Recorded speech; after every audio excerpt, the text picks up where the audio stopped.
conspiracy. May conspiracy. Lahat sila dito.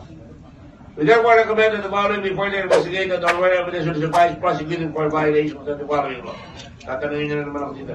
Anti-Graft and Corrupt Practices Act, 3019. Entering on behalf of the government in a contract or transaction manifestly and grossly disadvantageous to the same whether or not the public officer profited or will profit thereby. Kahit hindi siya nag-profit, pwede siyang kasuhan ng anti-graft. Dahil lumalabas, hindi natin ma-prove kung tumanggap sila ng pera. So, ang maganda rito, whether they profited or not, pwede silang kasuhan.